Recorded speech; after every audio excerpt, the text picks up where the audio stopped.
Good afternoon and welcome to the Payroll Industry Briefing.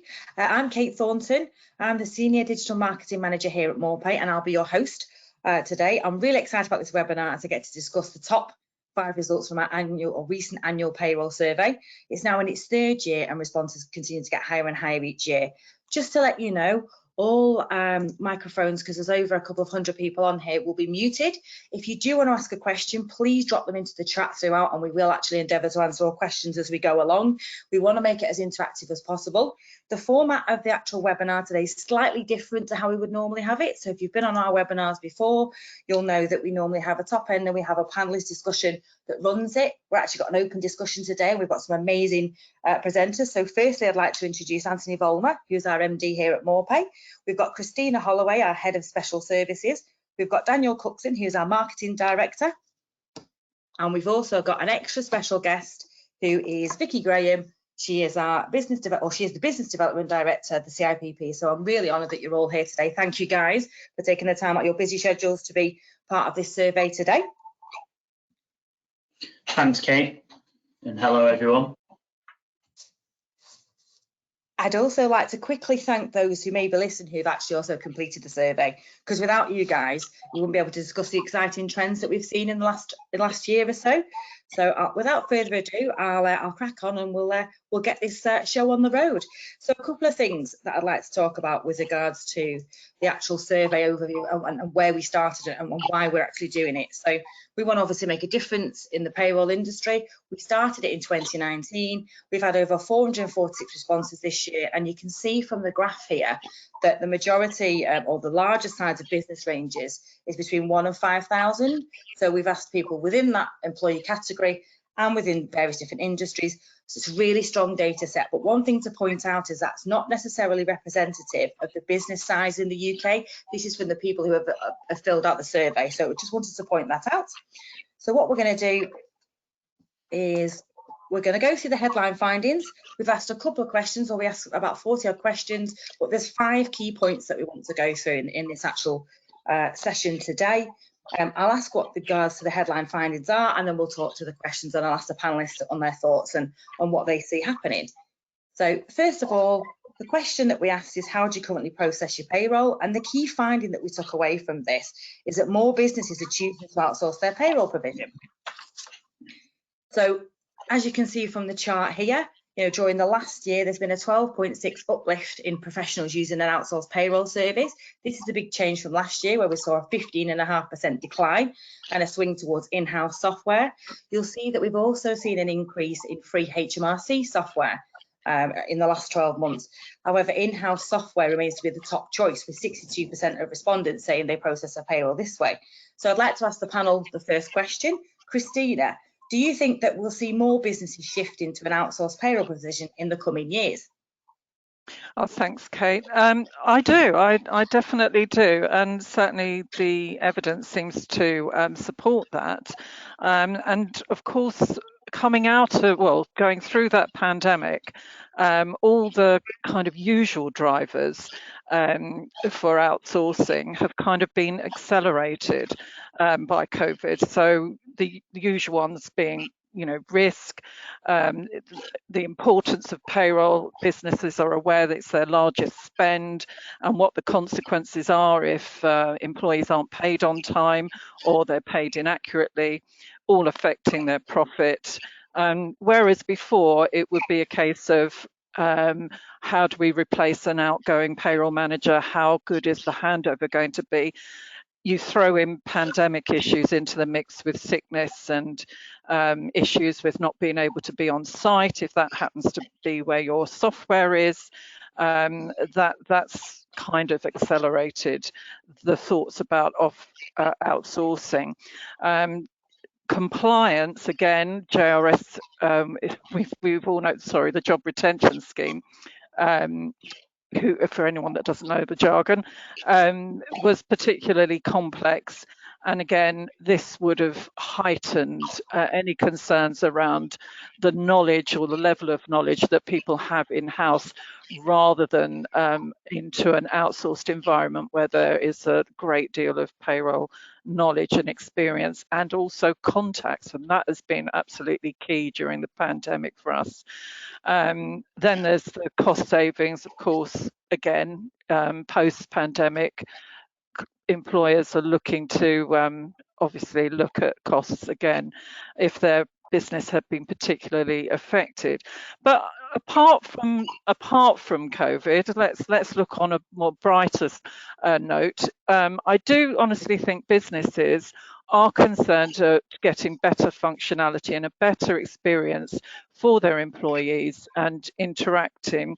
The whole experience of being paid is changing and evolving, and they want their employees to be able to use apps to book holidays, log their sicknesses, update, and all of this tends to be on a more modern software, which is predominantly being developed by outsourced providers. So yes, I do think we'll see the trend as a reaction, and also as a planning ahead to meet employees' needs.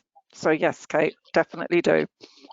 Brilliant, thank you. And I suppose, Vicky, from your point of view, given that most of your CIPP members are in fact in-house payroll professionals, what have you observed, or do you continue to see in regards to people's considerations when they're looking to outsource payroll?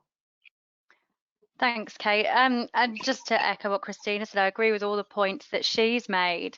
And she mentioned about the growing complexity of payroll, and particularly with the coronavirus job retention scheme.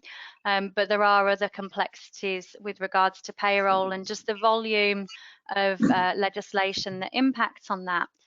And I think, as with anything, as provision of a service becomes more complex, and as the legislation makes payroll more complex, business leaders will look at either upskilling or training within their existing in-house teams, or they'll look to outsource that function to ensure that they're remaining compliant with the legislation and the complexities that that brings. But there are some really important considerations when outsourcing payroll. And at the CIPP, I'm privy to a lot of conversations when people are outsourcing, or with clients who are already outsourcing that service, and some of the challenges that they face with that. But I'm also privy to some really positive experiences and conversations around outsourcing as well. So I think the key things to consider and to bear in mind if you're looking at outsourcing the payroll service is that you do need to retain some level of payroll knowledge in-house, so that you have got a bit of an understanding around what goes into a payroll. Payroll isn't, despite preconceptions, it isn't just pushing a big red button on a piece of software. There's a lot that goes into the calculation of someone's pay, and it is such a sensitive issue for employees that are receiving that pay. It's very important that there's somebody within the organisation that has a level of knowledge to be able to deal with queries, but also to have a really good relationship with that outsourced provider. Which also brings me to another consideration, which is about being clear about what it is you're asking your service provider to do, and having service level agreements in place so that it's very clear who is responsible for what service you are going to be receiving, what the deadlines are in both receiving, sending the information and receiving it back for checking prior to pay date. I think what I've seen where outsourced relationships either haven't worked or clients have been unhappy, it's because they've expected their provider to be delivering a different service to that which was originally agreed.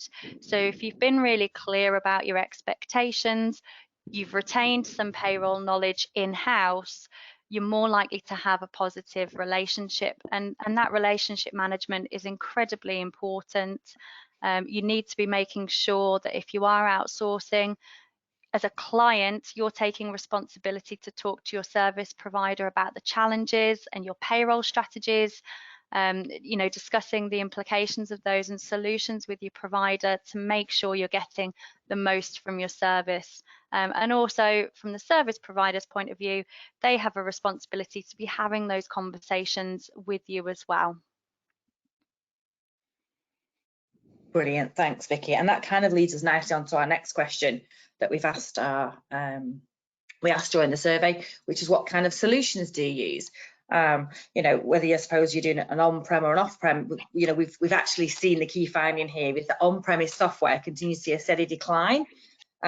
You can see that on the actual, you know, the graph there in front of us, that the uptake of on-premise software has declined, you know, a further, you know, 5.8%, so a year-on-year drop of, you know, around 32%. Furthermore, the use of cloud software has overtaken on-premise or desktop software with an increase of 36%. So I suppose one of the questions is, it's kind of an opposite trend from last year with cloud-based software managed and cloud interface. Do you think that the pandemic has seen a further rise on, you know, cloud-based software is maybe overtaking, you know, because we've had to work from home, the on-premise stuff? And so Dan, a key question on this one is, despite its continued decline, are you surprised that nearly a third of professionals are still using on-premise software? Yeah, thanks, Kate. Yeah, I think when we went through the results of this survey, this was one of the key things that we picked out, and we said, you know, as part of what we've gone through the pandemic, everyone remote working, everyone having to, you know, work from home wherever possible. This one was a key stat that actually, even declining, I thought it would have declined more. Maybe there's a few different things, you know, the security piece, this myth around cloud security. Again, as literally all platforms, latest platforms are all going cloud, that myth is going, but there will be some laggards on and still don't want to believe that. And then there are also, from a technology point of view, every IT and every business has a different IT infrastructure. When we say on-premise desktop software, it could be that it's hosted on a server in an office, or it could be on someone's lap. And I suppose depending on which one that is, you know, getting updates to it, getting access to the system, you know, whether it could be through VPN, etc. Again, I thought over the past year, or past 18 months, should I say, businesses would have said, actually, we need to review this. And it may be just the fact that they've had to battle, you know, on all the different changes that we've had in legislation. So they've battled through all these different changes, and this is, you know, part of the next step would be looking at the payroll software, seeing move it to cloud, seeing what options are out there. So I'm hoping, or I'm expecting, should I say, that next year that decline will be a lot bigger, with businesses having a bit more time as we kind of get back to some sort of normality, back into the offices and work out actually that over the past 18 months, a massive struggle. I need to look at something different now. And then cloud-based software also, or the ability to interface, you know, and integrate with other platforms, also a hot topic, you know, in not just HR, you know, in the wider business. So yeah, I answer the question. Yeah, I am, you know, very, very surprised. One of the key surprises from the survey, but I do expect that quite drastically next year, but we'll see. Brilliant, thanks Dan. And just before I hand over to Anthony, I just want to remind people who've joined a little bit late that, you know, we want this session to be as interactive as possible. So if you do have any questions, please drop them in the chat box throughout the actual session, and we'll endeavour to answer them as we talk about these topics. So I suppose, Dan, something you mentioned there is obviously that, you know, a shift to the cloud is like a business thing, and general, you've seen a shift there. So Anthony, you know, from your point of view, you know, where you are, what do you think's driven that shift to the cloud? Is it merely the pandemic, or is it something more? Hi, Kate. Good afternoon, everyone. I think, like so many of us have seen and said throughout the whole pandemic, right, it's accelerated things, and Chris said it earlier. So I think it's accelerated the transition to the cloud. But I don't think, you know, the trend was there before, it'll be there afterwards. It's there in all, you know, across all the digital services that we all use, you know, right across our lives, this trend to the cloud, and payroll's, you know, no exception to that. I think we'll see, I do agree with Dan, I think we'll see some acceleration on it, albeit businesses have got an awful lot on their plate at the moment, and therefore, you know, the choices for many companies at the moment is what to spend time and money and effort on, and there's some really critical things to work through. But that said, I think the trend will continue. I think there are two big drivers for that. One is for employers, the flexibility and resilience of cloud-based systems, but also the functionality that comes with them. That is where all the investment across so many sectors is now going. So for the more modern products with the greatest benefits, they're cloud-based, and that's a clear trend. That's not going to change. So the longer that any business stays on what we would call on-prem, although recognizing Dan's point, that can mean a number of things. The longer you stay on a solution like that, the less you are going to benefit from what's being brought to market in terms of new functionality. But also, I think the other, perhaps even bigger driver is employees, because we all expect as employees and as consumers really great digital experiences, and that's incredibly difficult to do over an on-prem system. You need a cloud-based system for that, and that's going to be, I think, the biggest driver that will accelerate this move. Brilliant, thanks, Anthony. And I'd quite like to go to Christina and also Vicky now with a slightly different question. So, what effect do you think increased cloud-based software uses will have on actual payroll professionals? So maybe go to Christina first, then Vicky. It'd be great to get your thoughts on that also.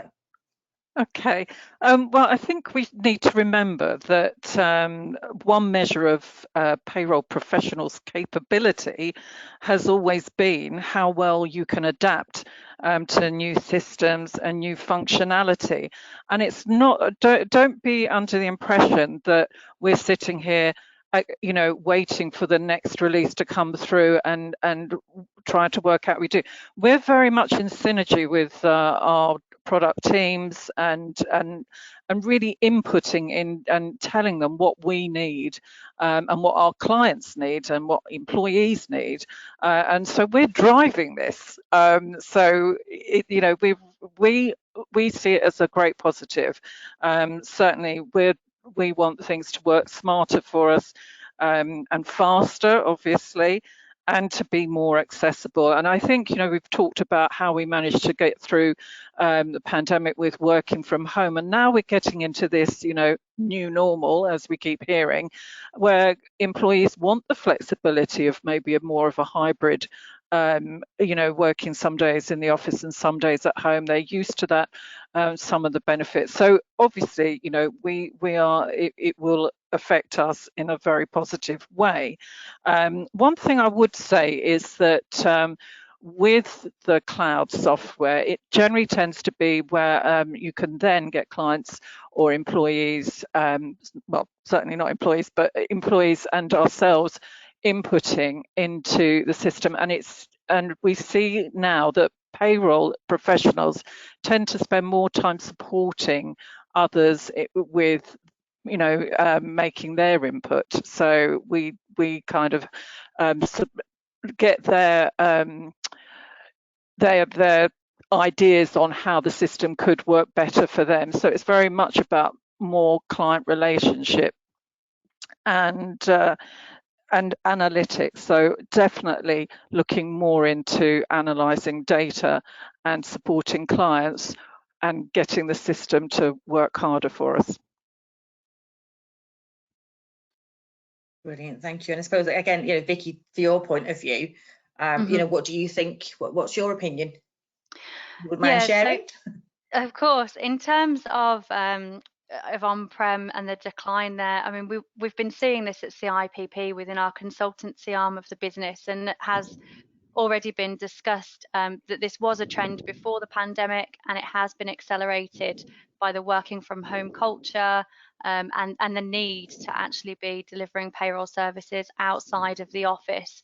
I think from my perspective at CIPP and thinking about the effect of cloud-based software on payroll professionals, traditionally people haven't moved software because they've been worried about paying people on time. There's been a bit of a if it ain't broke, it don't fix it mentality a little bit, and there hasn't been that investment there because business leaders and organizations have seen that their employees are being paid accurately and they're being paid on time.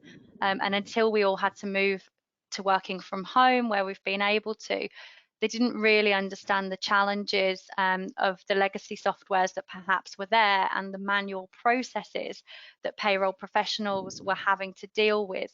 So, you know, I hear quite a lot about how much manual intervention is required within payroll, particularly where there's a lack of integration with other systems, meaning that data is input into, you know, more than one area, whether that's payroll and HR or time and attendance or expenses.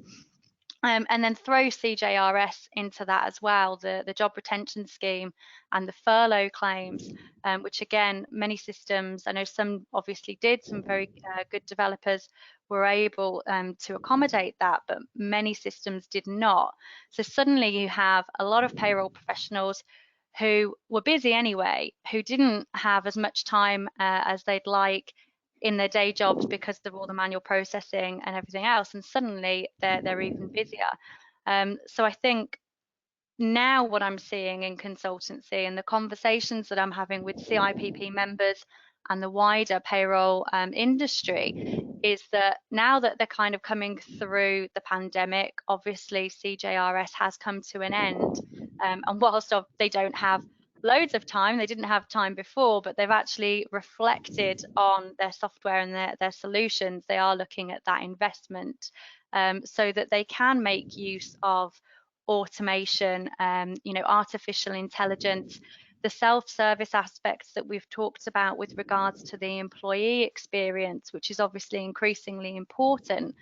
And from the CIPP's point of view, when we're talking to our members and asking them about, other than legislation, you know, where are they investing in their training and development, the majority are looking to develop their technological skills and understand their software better so that they can make use of the technology that's out there, make use of automation to give them a little bit more time to focus on more strategic aspects of the payroll role.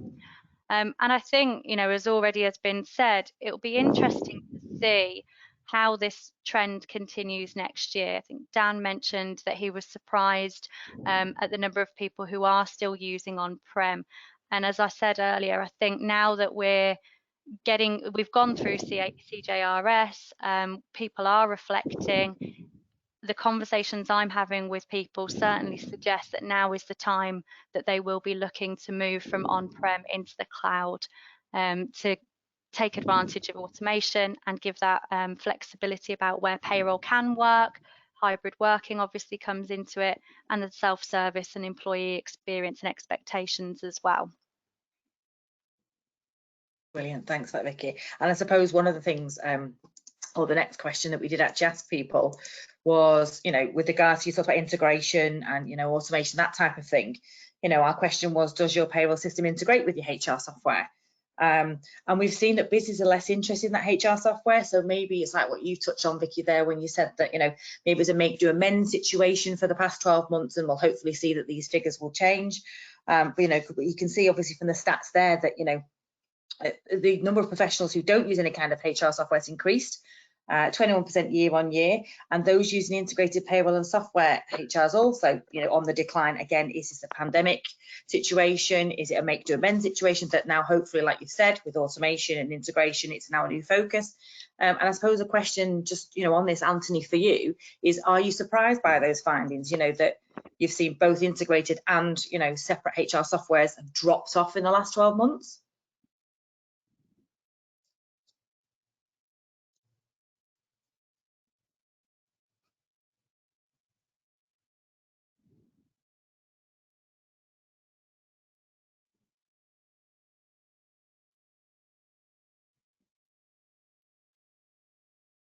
Anthony, can you hear me?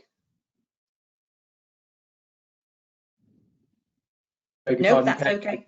Sorry, I dropped. Sorry. My connection dropped for about 15 seconds. Sorry, can you hear me now? Yeah, no problems at all. Did you hear the question? Would you like me to just repeat? Yeah. No, I did, and apologies, everybody. So I was just saying to myself, actually, briefly, but I'll now share it with everyone else, that I was surprised by this, you know, and whether that's the pandemic that's caused a bit of a blip, because I think, you know, as Vicky was just saying, the changes in working habits that we've seen over the last 18 months clearly were, you know, drastic, and maybe that did mean that people were you know, using a little less automation they would have otherwise been doing. But to be honest, I don't personally, I'm not reading too much into this, because so many companies are steadily adopting more and more software generally in their business processes, and HR is no different to that. And again, just as Vicky was saying, many companies are working really hard to work out how they can get their different software packages across HR or payroll or finance or time and attendance, all the areas that we all know and love, talking to each other easily, so that you're not double keying, so that the data's running smoothly. And for small companies, a lot of that can be achieved in one kind of suite product, if you will, to a greater or lesser extent, depending upon the company's needs and where they're, where the greatest their greatest user cases are and where it makes sense to invest and so on. For more medium-sized companies, we tend to see more of a mixture of different solutions where it's really important that the systems talk to each other to reduce the kind of pain points of those systems not interacting cleanly. And then for larger companies, they tend to be more advanced already with how the systems are integrated, in inverted commas. So I was surprised. And I think, it also depends on what people describe HR software as, because, very commonly that's obviously the parts of HR, record keeping, leavers, joiners, analytics, everything to do with time and attendance. But now going into areas like benefits, like recognition, and so on and so forth, and obviously into talent and recruitment being such a big thing at the moment, and onboarding. So HR software can cover a broad church of things, and most companies are using, software in at least some, if not all of those, and therefore, when we think about what's the role payroll plays, payroll can integrate to all of that, everything I've just described, and more people are seeing, not surprisingly, the value of that. Which is not to say it's always straightforward. It can be quite straightforward. It can require a bit of work, and often people need a bit of time to get their heads around and work through what's the business case for integrating systems. Brilliant, thanks for that, Anthony. And Christine, I suppose, on the back of what Anthony's saying there, what do you think long term is, if people don't, want to take an integrated system that's automated and has all these amazing things that will hopefully help and aid a payroller's job, long term, drawbacks for the businesses, what do you think that those might look like? Well, I think it's not just payroll, it's payroll and HR, where integrated systems, which have been around for quite a while now, have proved to sort of reduce effort and increase accuracy. As Anthony was saying, it does away with the need for double entries. And also, from my perspective, it's the security, where you have one entry and you don't have to transfer data from one to the other. However, I would say that the demands on HR and payroll to become more sophisticated, and it's all about data, and the demand for development on these systems is greater. So when you have all that combined into two, both HR and payroll, it is a difficult job. And it seems now that APIs seem to be and the way systems actually talk to each other is becoming more popular. And of course, I can imagine that someone who is thinking of a new payroll system or going to outsource their payroll, it would be, I suppose, easier to set up a way of an API or a way of importing from one system that you're very familiar with into the payroll system. So I can see kind of benefits for having two, but ultimately how you measure that against, maintaining two systems, paying for, people to do that, and also when you look at the benefits of having them integrated, I think long term people will tend to go down the route of an integrated system, but I could be proved wrong. We could get far better at systems linking up with each other. It may be something we'll discuss next year when we say this time last year, Christine, you said this, and we shall see. Yes, and then definitely. Thank you so much. And then one of the next questions that we asked And again, for people that did join late, feel free to drop any questions into the Q&A box and we will answer them throughout the webinar. Next question was, excuse me, roughly how many years have you been with your current payroll provider? And the key finding that we took away from this is that from the data that we'd seen is that the churn rate in the market has risen considerably in the last year. There's been more movement in the market during the past year with those stating that they've been with a new payroll provider less than 1 year or seen an uptick of less than that of 48%. Meanwhile, there's been a number of people who've been with their provider long term, more than 5 years, has declined. Dan, looking at these numbers, what do you think could have caused the big swing in churn rate year on year?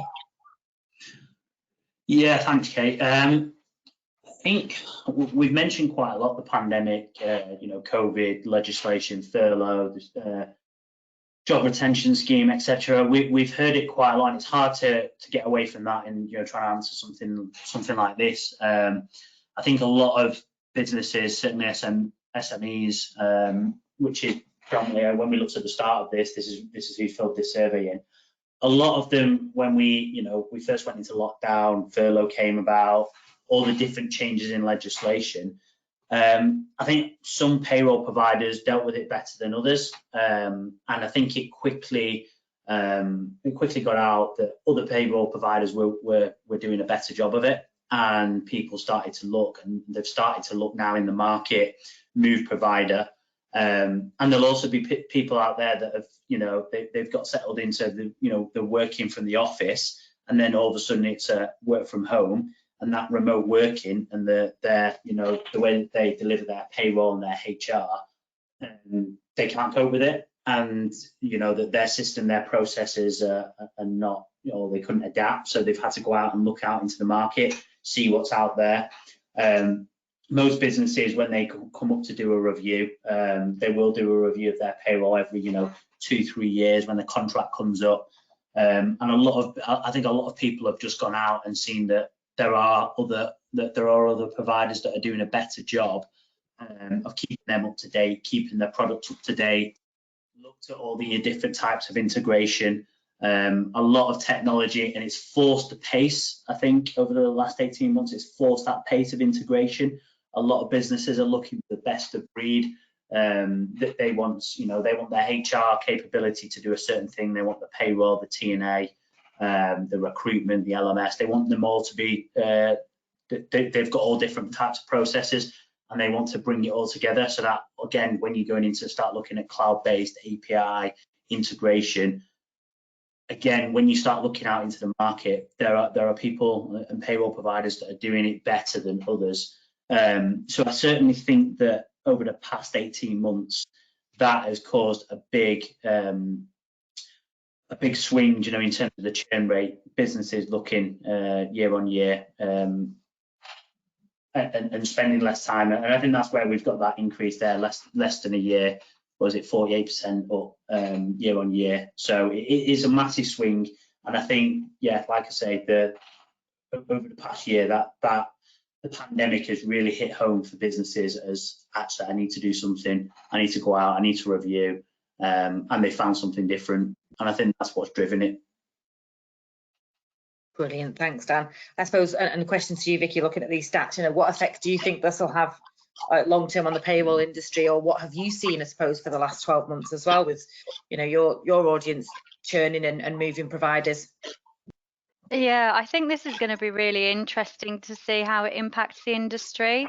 I mentioned earlier, there's traditionally been a bit of a if it ain't broke, don't fix it mentality in terms of technology.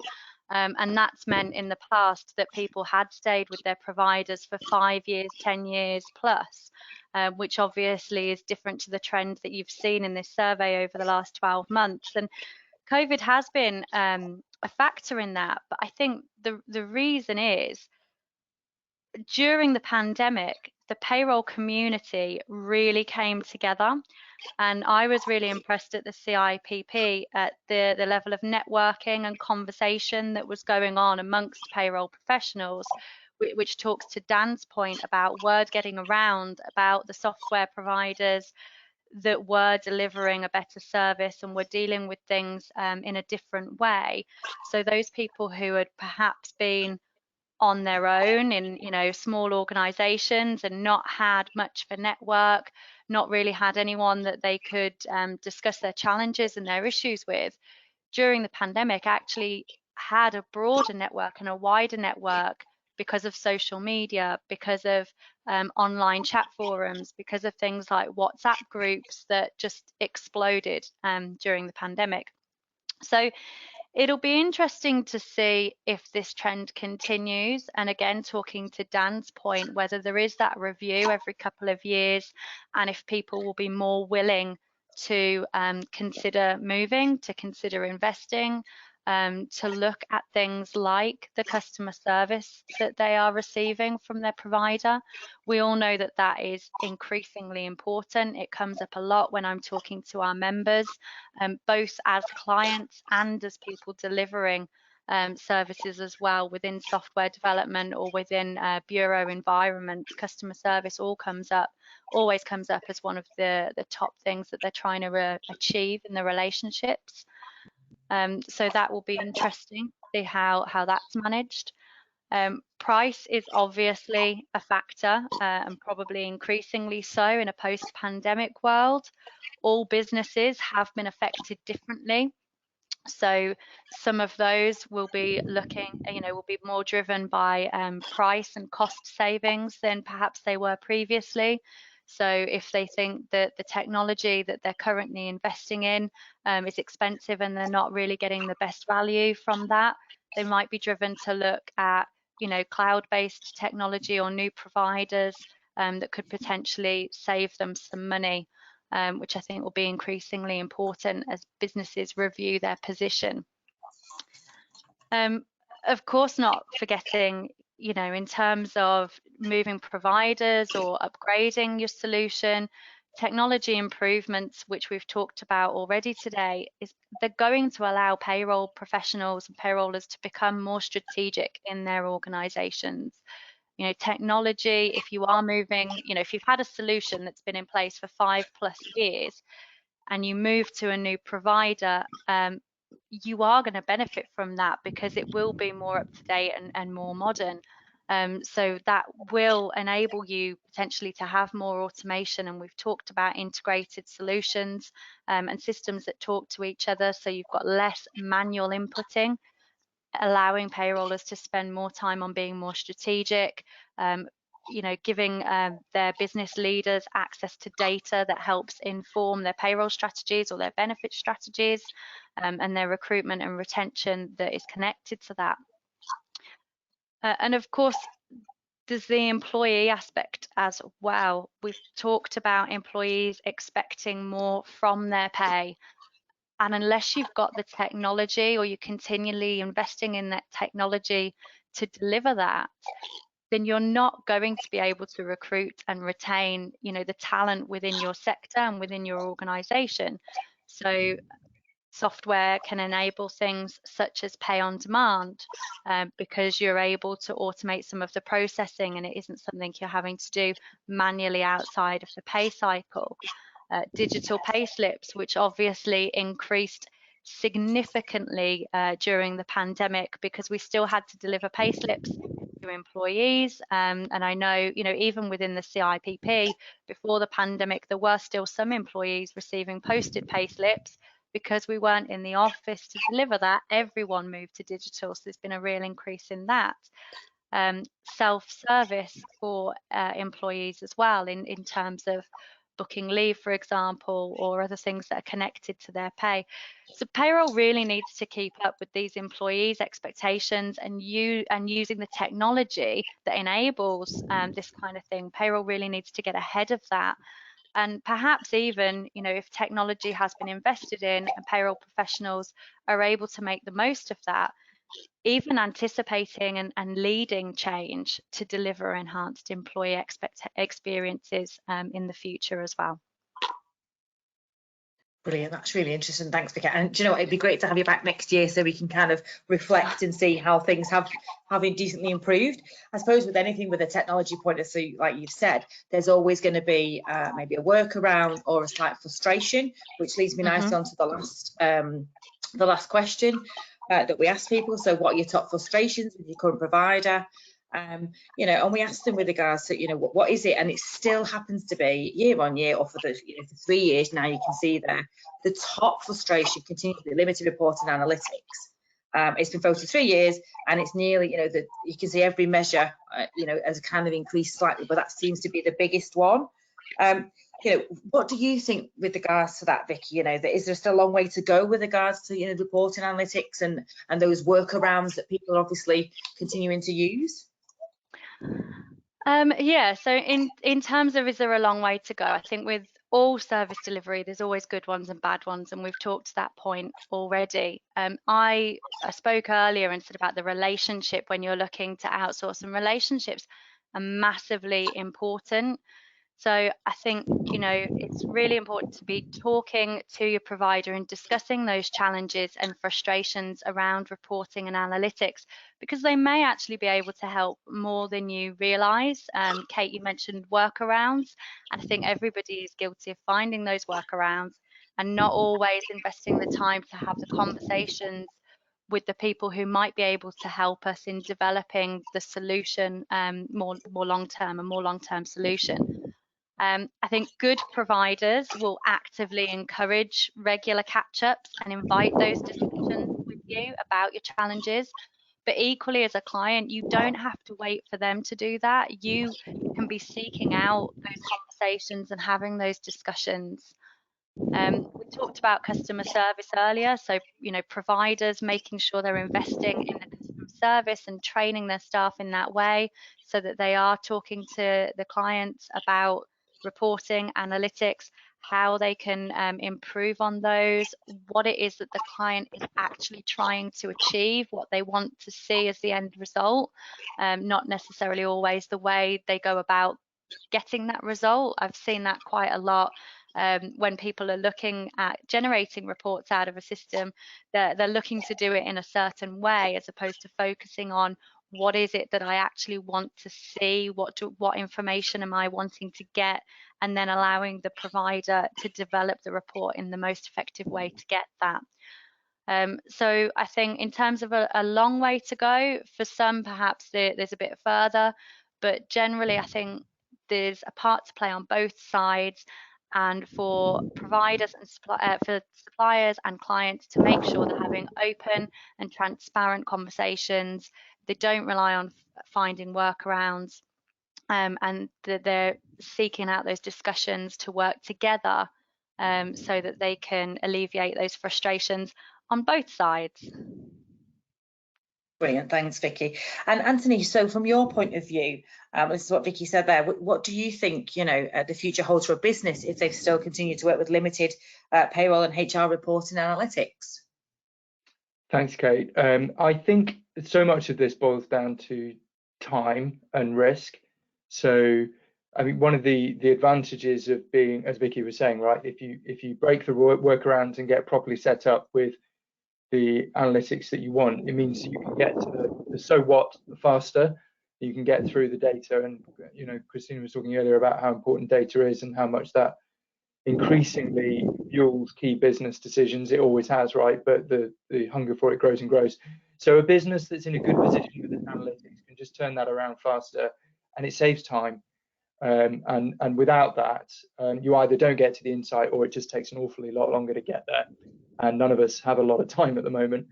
But the other thing is, you know, if sooner or later, not having these analytics could create risks that otherwise could be mitigated. So by having the analytics set up, you can see trends in payroll and HR data, which you know, might not otherwise be apparent and could help you offset risks. And I guess the obvious ones are in payroll, like around gender pay gaps, but there might be more subtle ones in HR data, for instance, just around, you know, trends around new joiners and leavers, which otherwise they might be there, but they just might not be apparent to the team as quickly. So I think so much of this is about helping, you know, for professionals in payroll and HR, getting to the point where the data is set up to help you do your job as quickly as possible and provide insight to yourself, but also the rest of the business. Brilliant, thank you. And I suppose, Dan, from your point of view, what do you feel that payroll and HR teams want from better reported analytics tools? What, from an innovation point of view, is there anything that you've seen in the industry that you think people want to obviously invest more in? Yeah, thanks, Kate. Kind of touching on what Vicky and Anthony said there, businesses have got workarounds. People want data given to them in real time, in whatever, whether you're in HR, whether you're in finance, whether you're in marketing, sales, wherever it is, you want the information instantly, real time, in a format that you can easily understand and that you've designed yourself. So when we're going out speaking to prospects, speaking to customers about innovation on what we could do, it's all around how do we get a dashboard view of what's going on with the data that's being held in the payroll and HR systems. Typically, you'd find yourselves in, Excel, doing pivot reports, doing, slicing and dicing the data. Then the following month, you're doing the same thing, you're updating that data, doing the same slicing and dicing. And someone will ask you a question on, what's the split, in gender in the business, for example, just a simple question. And you've got to go through various different reports. You've got to go and run off the report. People want to be able to now click into a system and be able to see that data delivered to them in real time. And again, in a format that they can easily understand, pull into a report and deliver. A lot of businesses are out, we get asked quite a lot around board packs. People want information, again, just put into a board pack. So I think that's the biggest drive, and that's the biggest area that people are looking for from an analytical point of view. Also, when you look at, I mentioned before, going through, pulling off an Excel, doing your pivot tables, the time it takes to do that is massive. And if you've got that information that, again, you've just got straight in front of you as a dashboard view, that time that it saves you is, it can be huge. And also, I think the last point I'd pick on is a lot of businesses now looking at, the diversity and inclusion and various different slicing and dicing of their HR data. And again, they want to report on it, and they want to be able to see what they're doing. They want to be able to share it internally, externally, in their business.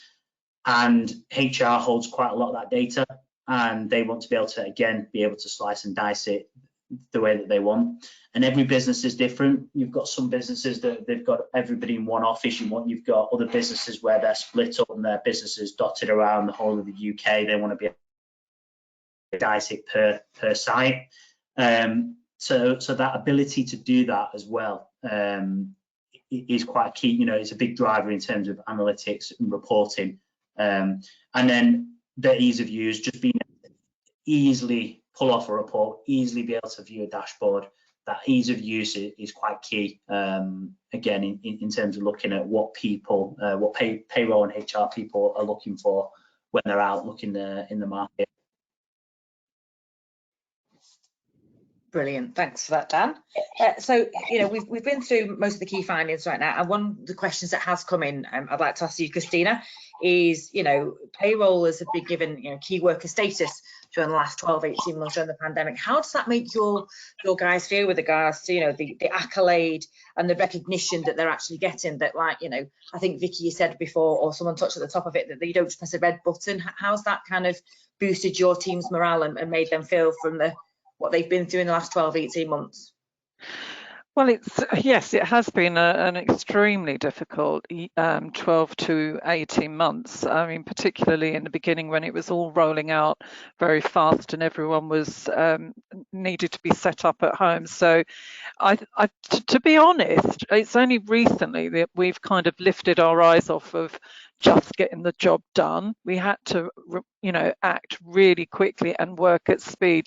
And I would just agree very much with Vicky. What made all the difference was the coming together of the payroll fraternity.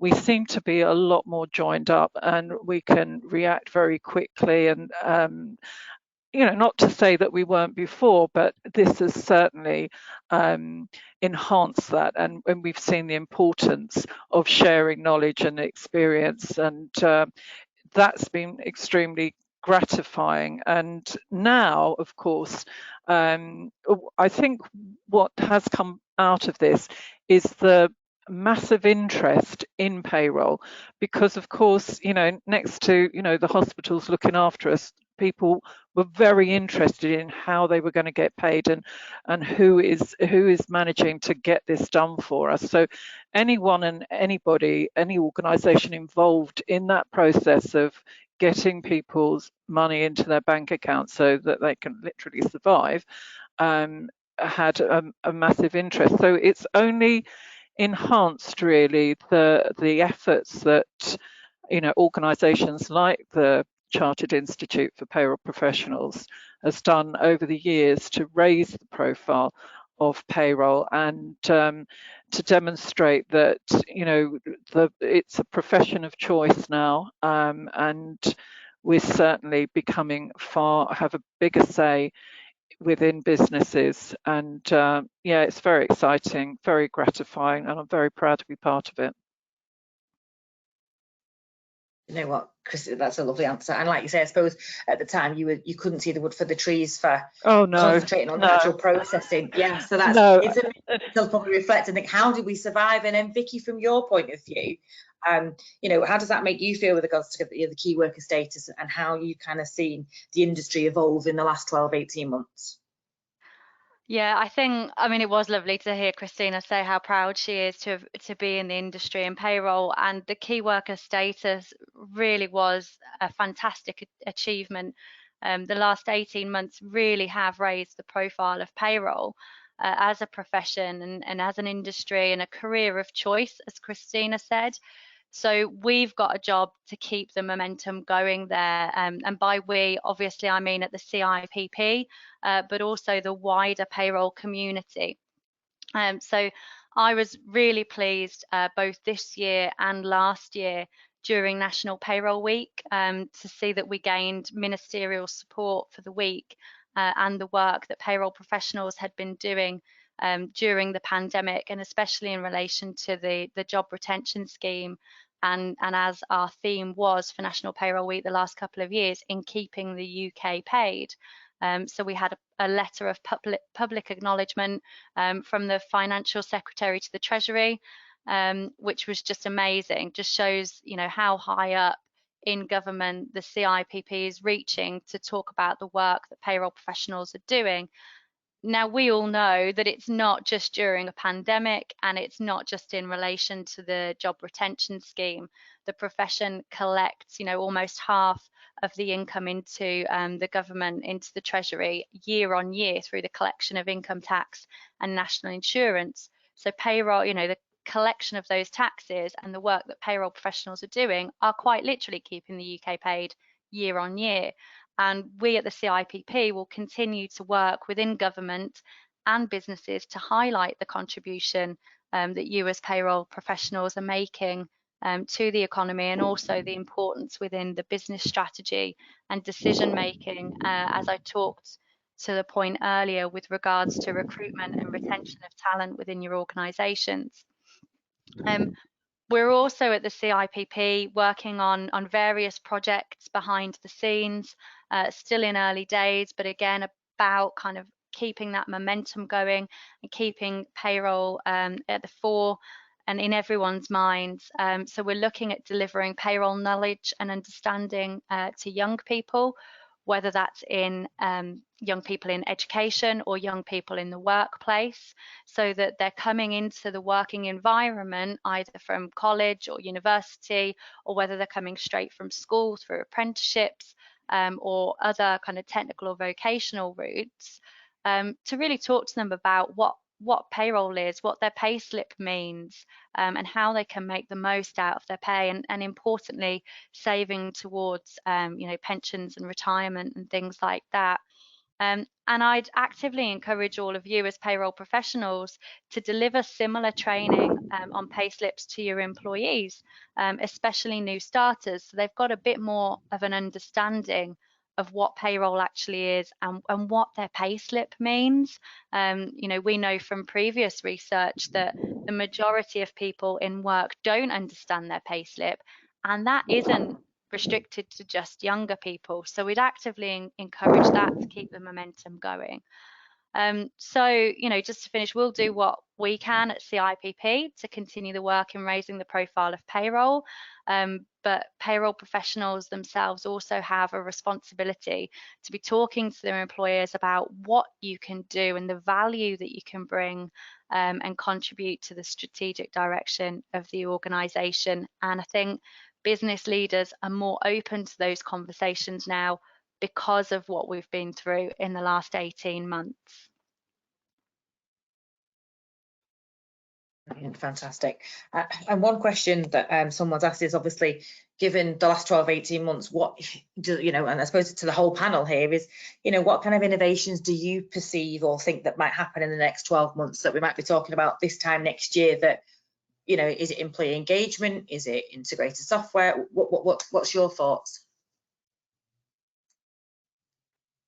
I think both of those, Kate, are very good suggestions. I think this whole theme that we've talked about around, you know, for any specific company and professionals within those company, you know, what are the core systems that they're using, or the main sort of crucial processes that feed payroll, and how can those be made easier? And that might be automation, but it might also just be improving the quality of the processes, but also the connectivity between the processes. And I think that will continue to be a really important theme. Yeah, I agree with Anthony. And I think as well, something I mentioned earlier and we're seeing more and more of because of what's gone on over the last 12, 18 months is something like pay on demand. And just giving employee, you know, enhancing the employee experience and giving them more access to their pay and the ability to draw that down. And that is only possible due to payroll technologies that are in existence. So I think we'll see more of that as well. Brilliant, thank you. Well, we've kind of answered all of our questions and we're coming up to the top of the hour. So I'd like to, you know, first thank you all for listening and thank our, you know, amazing hosts and our guest speakers for today. I also wanted to just let you guys know that for everyone that's attended today, we will be sending a copy of the recording out for you today and a copy of the actual full report for you to have a peruse at your leisure. I'd also just like to point you to our knowledge centre. This is something that the content teams here at Moorepay work very hard on to make sure we've got, you know, up-to-date information on legislation. We've got guides, we've got upcoming webinars and demos on our software, and we continue to obviously work with guest speakers on blogs there. But again, you know, feel free to have a look to our knowledge centre should you get a chance. I'd like to conclude again by saying thank you to everyone that's joined us today. Thank you to our guest speakers, and, you know, I shall close the webinar there. Thank you, Kate. Thanks, Kate. Thank you all. Thank you, everyone.